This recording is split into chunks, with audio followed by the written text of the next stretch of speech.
Oi, gente, tudo bem? Eu sou a Ju, sou professora de literatura.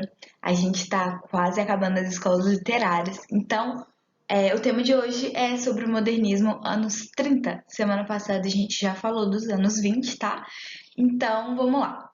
É que o modernismo ele foi um movimento muito grande, né? E envolveu pintura, todas as formas de arte. E vai até 1945. Então, é bem necessário a gente fazer essa divisão, né? Porque tem muita coisa para falar. E antes de começar propriamente sobre a literatura, eu queria falar um pouquinho sobre essas obras do Cândido Portinari, que essa primeira, gente, tá espelhado, tá? Então às vezes eu faço assim e tá do outro lado. Essa primeira, desisto. Se chama Os Retirantes e ela repara bem, né, nessa família. O bebê parece uma caveira. A outra criança, né, que tá do lado direito da imagem, ela parece que ela tem uma verminose, né? Tipo, a barriga dela, né, inchada, mostra isso.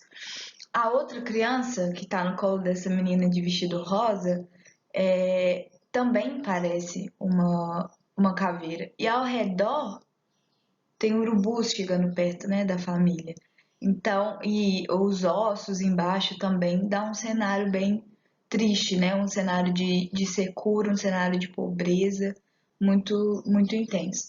Do outro lado, tem uma cena talvez ainda pior, que é o quadro se chama Criança Morta, né? E mostra então uma família e até parece um pouco a mesma, né? Se você olhar essa menina de vestido rosa, parece a mesma que tá chorando. Então a morte da criança, de uma criança da família deles, o cenário também é praticamente o mesmo, né? E é bem triste, e é isso que vai ser a principal temática do romance de 30, dos anos 30, do modernismo. Então, vamos falar um pouquinho sobre isso? Qual que é o contexto histórico, né? Como eu disse, vai até 1945. Não sei se eu disse isso porque eu tô gravando já várias vezes, então não sei se foi nessa gravação, mas o modernismo, ele vai até 1945, né? Começa em 22 e vai até 45, dividindo nessas duas fases. O romance de 30 vai até 1945. Então, acontecem muitas coisas nesses 15 anos, né? Acontece a crise de 29, por exemplo, com a quebra da Bolsa de Valores de Nova York, o que causa, o que afeta o Brasil também, né? Vai ter queda na exportação de café, que é o principal produto do brasileiro, né, de exportação. Além disso, no Brasil mesmo vai ter a Revolução de 30, que vai marcar a ascensão do Getúlio Vargas, e no mundo vai acontecer a Segunda Guerra Mundial, né, a partir de 1939 até 1945. Então, essa escola literária pega um período extremamente conturbado da história, né? E isso, claro, se reflete nas características. Então, vamos ver um pouquinho as características? Então, as características são o foco na contemporaneidade, porque, igual eu falei, no contexto histórico, tinha muita coisa acontecendo no mundo. Então, tem muita coisa precisando ser discutida, né? Além disso, uma perspectiva realista, né? Igual eu falei, eles falam, na semana passada, eles falam muito sobre o Brasil e isso traz à tona você precisar conversar sobre os problemas do Brasil, né? A gente quer melhorar, então a gente precisa discutir, precisa trazer, colocar em pauta esses problemas sociais que acontecem, né? Na poesia vai ser a liberdade formal, né? Que era aquilo que os autores dos anos 20 buscavam, né? Nos anos 20 eles vão estar focados em quebrar a linguagem, fazer uma poesia diferenciada. E aí, nos anos 30 eles meio que já atingiram isso, né? A sociedade já aceitou isso um pouco melhor. Então, além disso, né? nos romances, né? Os temas vão ser principalmente a desigualdade e os problemas sociais, até porque o Brasil mudou muito nessa época, né? Então, tanto que é mais ou menos nessa época que o Brasil começa a ter partido comunista, e isso traz à tona a discussão dos problemas sociais do Brasil, né? Além disso, o romance regionalista, que é o que eu já tinha, acho que eu já tinha mencionado, né, que é você falar um pouco sobre as partes do Brasil, falar sobre os problemas que cada um está enfrentando, né? Diferentes pessoas em diferentes locais do Brasil estão enfrentando e chamar atenção para esses problemas, né? O romance urbano também, mas a gente vai falar principalmente do romance regionalista, que é uma das características principais, vai falar muito de Nordeste, né? Dos problemas enfrentados pela seca, pela pobreza, pela desigualdade.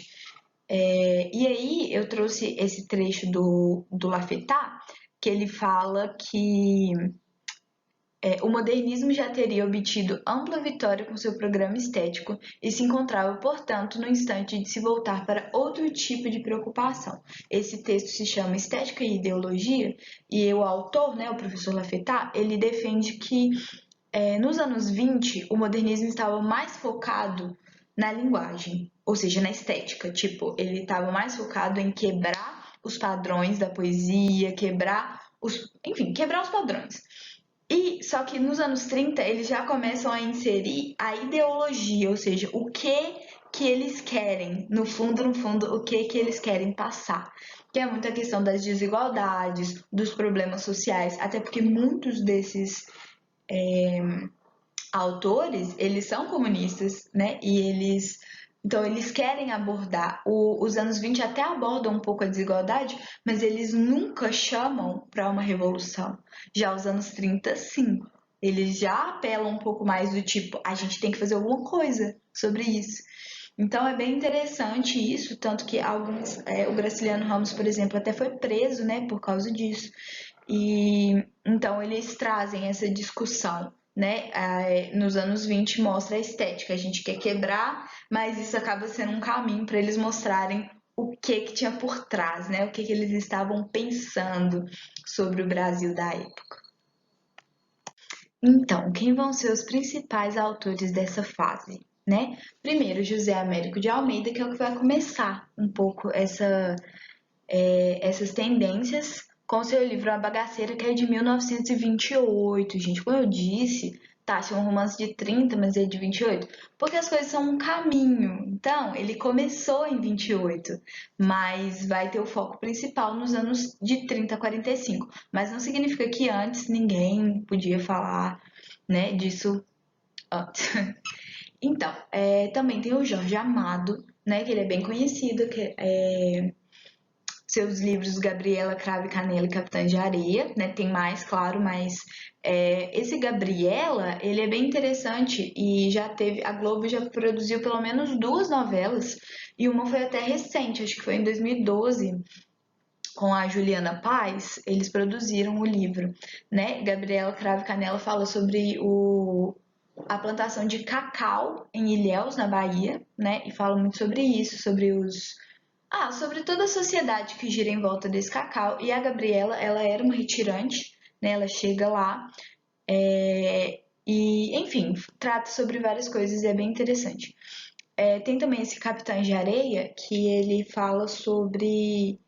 É como se fosse uma gangue, assim, de meninos abandonados, né? Que eles vivem num lugar abandonado e mostra as coisas que eles fazem, tipo os crimes mesmo que eles cometem, mas assim, toda a situação de vida precária que eles vivem, né, por eles serem abandonados, estarem por conta própria. E é um livro bem assim tenso, tem muita coisa, acontece muita coisa, e enfim, é bem interessante também.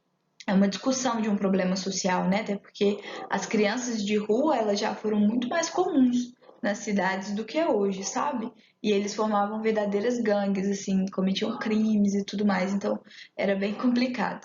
E além disso, né, tem o Graciliano Ramos, que eu ousaria dizer que é o principal desse movimento, com Vidas Secas, né, que trata muito da vida no sertão, da seca, e a gente vai falar mais dele.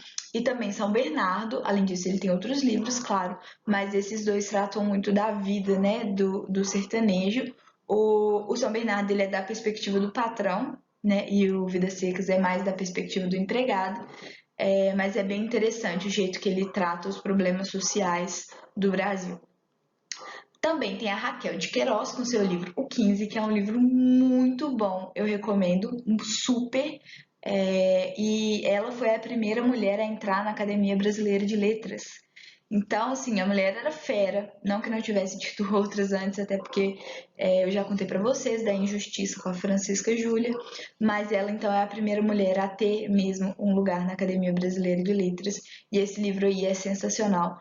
Eu recomendo muito. Fala também sobre os problemas da seca e tudo mais. Só que, assim, não sei, ele é um livro que mexe com o emocional, sabe? Pelo menos eu senti muito quando eu li.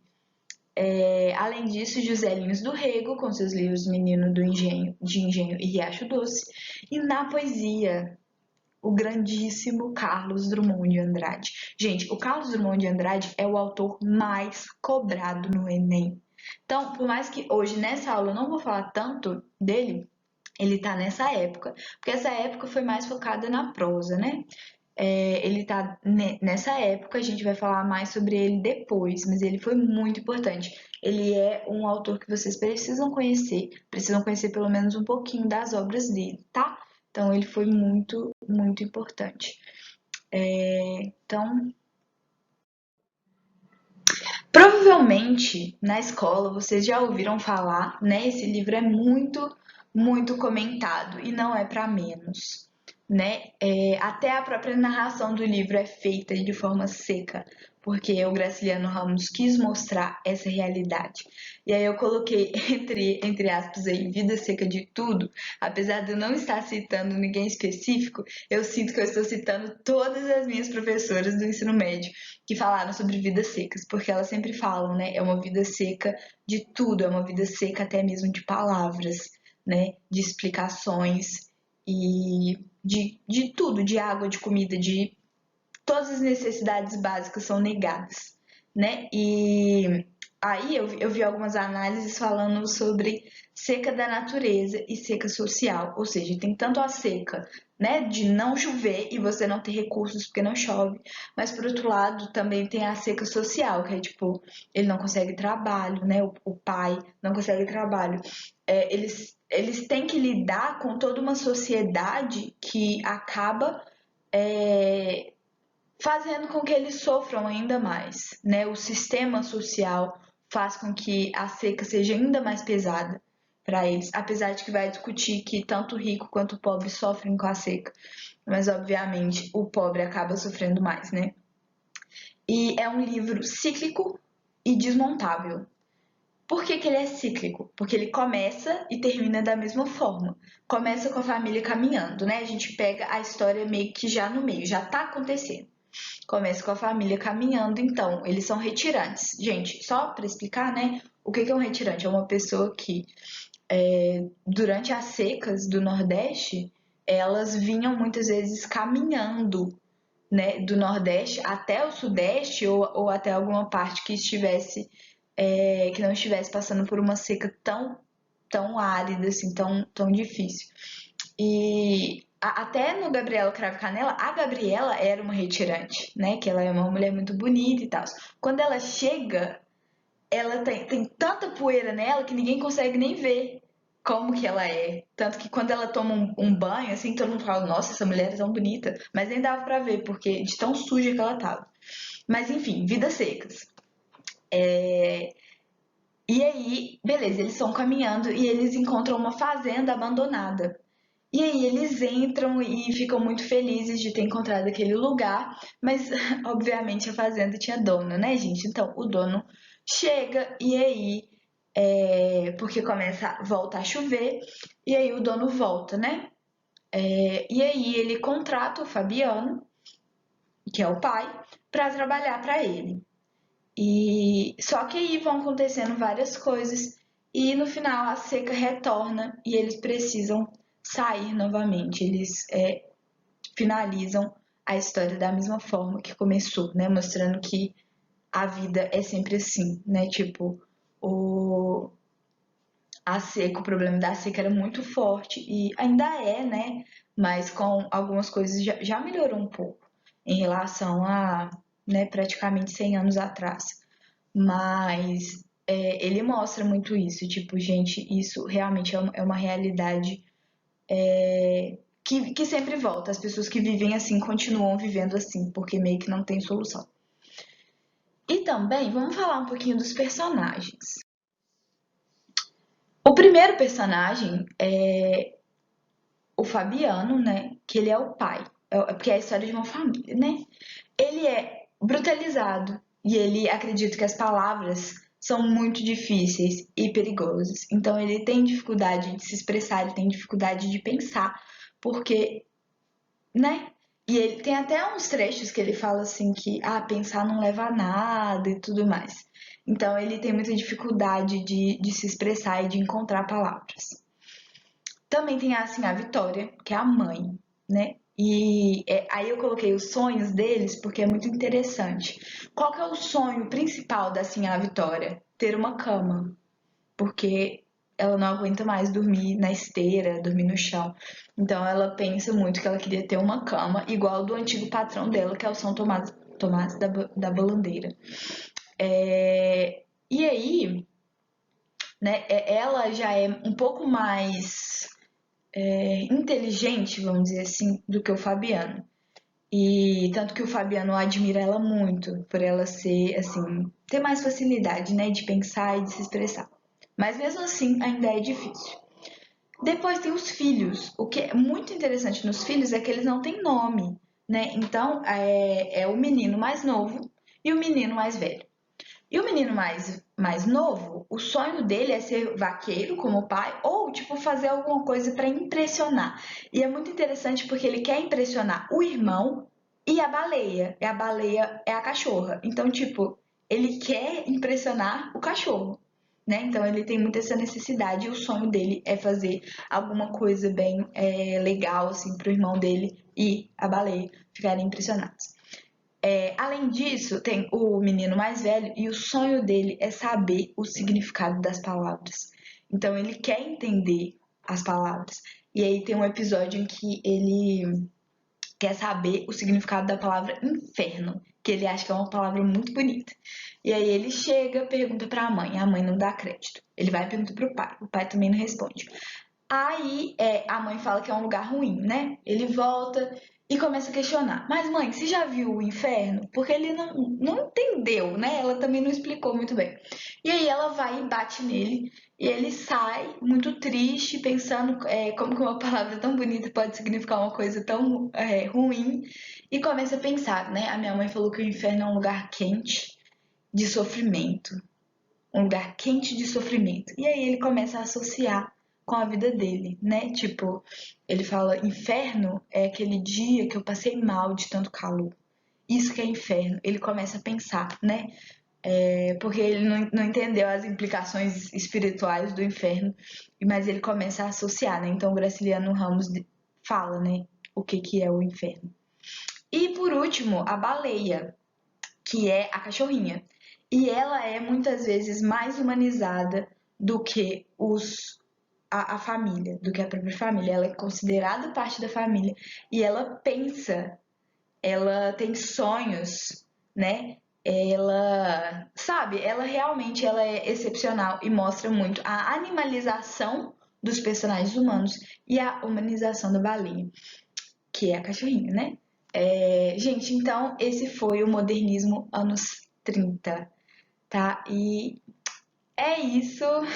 Até semana que vem que eu pretendo falar de literatura contemporânea, tá? Então, as escolas literárias acabaram. É isso então, gente. Tchau, tchau.